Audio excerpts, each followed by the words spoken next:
Media media media, आजकल हर जगह ये लफ्ज़ आपको सुनने में आता है और आज मैं आपको दोबारा ये लफ्ज़ सुनने पे मजबूर करूँगा because now we are in a topic which is about settings but for media.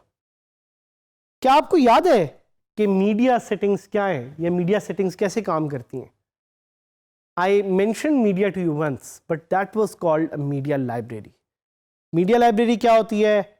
It is a place where you can store a lot of content and that content has rules and because that content has rules इसीलिए हम media की settings को सीखने जा रहे हैं, हम देखने जा रहे हैं कि कैसे मीडिया की सेटिंग्स को हम मैनेज कर सकते हैं, हम कंट्रोल कर सकते हैं और हम ज़्यादा ऑप्टिमाइज कर सकते हैं। सेटिंग्स के बारे में दोबारा बताता चलूँ कि this is the brain of WordPress, this is the part where you will be able to manage everything about WordPress. Honestly, settings का एरिया वैसे तो आप रोज रोज एक्सेस नहीं करेंगे, बट जब भी आप एक्सेस करेंगे it's important that you know exactly what to do. ये बिल्कुल आपकी एक समझ लें जिस तरह एक गाड़ी होती है कि गाड़ी का इंजन पड़ा हुआ है और गाड़ी के इंजन को आपने रोज देखना तो नहीं है, बट जब भी आपने इंजन को खोलना है तो आपको पता होना चाहिए कि क्या करना है। और मैं तो यहाँ तक कहूँगा कि अगर आप खुद सही तरह से नहीं समझ सकते इस एरिया को तो you can always ask an expert. It could be a friend, it could be a family member, it could be anyone in your circle who knows कि ये क्या चीज़ हो रही है, because this is the brain of WordPress. Do not underestimate the settings area. I cannot stress enough on this. मैंने ये बहुत बार पहले आपको बार बार चीज़ कही हुई है, बट बीवेयर, क्योंकि अगर आप इसमें किसी भी तरह की गलत कॉन्फ़िगरेशन करेंगे आपकी साइट बैठ जाएगी और जब आपकी साइट बैठ जाएगी तो आप भी बैठ जाएंगे, आप बैठ जाएंगे तो पूरी कम्युनिटी भी बैठ जाएगी और कोई भी पैसे नहीं बनाएगा। At the end of the day we are here to learn how we can make money and at the same time how we can learn together and how we can grow this community together.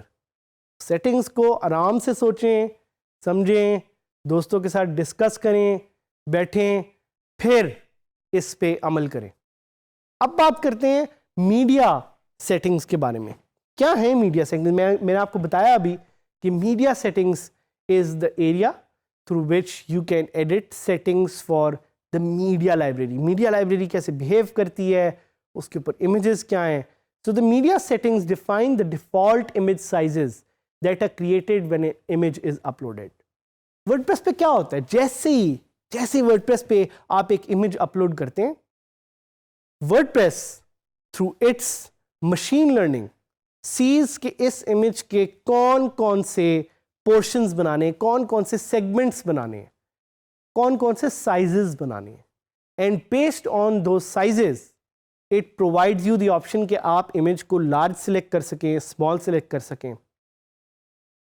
So in media settings में you can change these sizes. आपने देखा होगा कि जो thumbnail है वो हमेशा square होता है। वो स्क्वायर क्यों होता है? Because you define it in settings कि मुझे ये मीडिया थंबनेल इस साइज का चाहिए। अगर आप मीडिया थंबनेल की सेटिंग्स को चेंज करेंगे तो you can also get thumbnails of different sizes. You can also configure whether your uploaded media files are stored in folders based on the year and month of the upload. भाई अगर आप चाहते हैं कि आप ये डिफाइन कर दें कि जो मेरी मीडिया अपलोड्स हैं उनको मंथ बाय मंथ कैटेगरी में अपलोड कर दें, स्टोर कर दें, वो भी आप इसी प्लेटफॉर्म जो कि सेटिंग्स का प्लेटफॉर्म है उससे आप कर सकते हैं। So it's very important because this area allows you to make all these changes which are going to be very critical to how images work. और साथ ही साथ it's not just about images. Media library में मैंने आपको बताया था बहुत सारी और चीज़ें भी अपलोड हो सकती हैं। क्या क्या? रिमाइंड कराएं मुझे। सबसे पहले images. Images or one image is worth more than 1,000 words. Images make websites beautiful. They make websites visual. और इसीलिए ये वो एरिया है जिधर आप इमेजेस को एडिट कर सकते हैं. There are a few plugins which will also give you the opportunity to enhance the media settings to edit things like audio, video, but by default आप सिर्फ यहाँ पे images ही की settings को change कर सकते हैं. So दो major settings हैं इधर. एक जैसे कि मैंने आपको बताया कि आप image के different sizes को change कर सकते हैं और आप uploaded files के organized folder structure को यहाँ change कर सकते हैं. Be very careful because WordPress uploads a lot of files. For every file that you upload, WordPress will create 5 other files. इसका क्या मतलब है? इसका मतलब है कि अगर आपने एक फाइल अपलोड की है WordPress पे तो वो उसकी 5 फाइल्स खुद बनाएगा और अगर आपने 100 फाइल्स अपलोड की हैं तो वो उसकी 500 फाइल्स खुद बनाएगा. So you have to be very cautious कि आप सेटिंग्स को सही तरह से कॉन्फ़िगर करें ताकि आपकी वर्डप्रेस की साइट ऑप्टिमाइज रहे और ज़्यादा स्पेस और ज़्यादा बैंडविड्थ यूज़ ना हो. क्या करते हैं अब हम चलते हैं लाइव ताकि आपको मैं दिखा सकूं कि ये जो फाइल्स हैं ये कैसे अपलोड हो रही हैं, ये कहाँ अपलोड हो रही हैं and how we can change them in settings. So अब देखते हैं कि वर्डप्रेस इमेजेस को अपलोड कैसे करता है. सबसे पहले मैं जाऊँगा गूगल पे और मैं एक इस्लामाबाद बल्कि पाकिस्तान से रिलेटेड इमेज डाउनलोड करूंगा.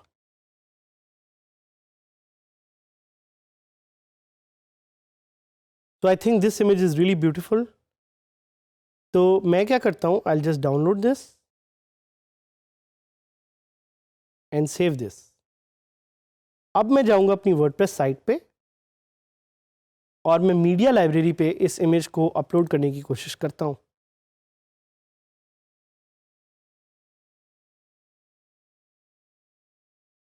अब आप देख रहे हैं ये इमेज अपलोड हो गया है. So I will go to my library and I will click on the image. So you can see this image has been uploaded here.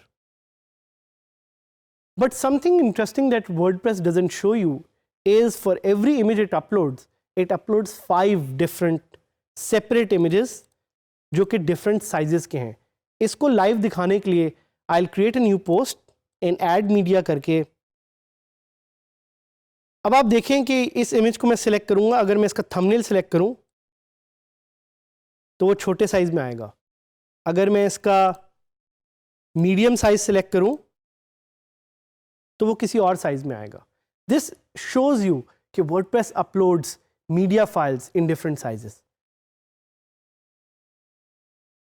अच्छा, जैसे अब मैंने आपको दिखाया कि पोस्ट में different image के sizes हैं. So now what I can do is I can go to settings media and यहाँ पे आप देख सकते हैं कि different file sizes आपको नज़र आ रहे हैं जिनको आप change कर सकते हैं. I can change them if I want. अगर मुझे thumbnail अपना बड़ा चाहिए, मुझे sizes उसके change करने, anything that I want I can change it here. तो मैं आपके सामने ये करता हूँ कि मैं थंबनेल का साइज चेंज कर देता हूँ. मैं कहता हूँ कि मुझे अपना थंबनेल बहुत ही छोटा चाहिए, 50 pixel by 50 pixel. I'll click on save changes and I'll try to add the same image again. I'll go to a post,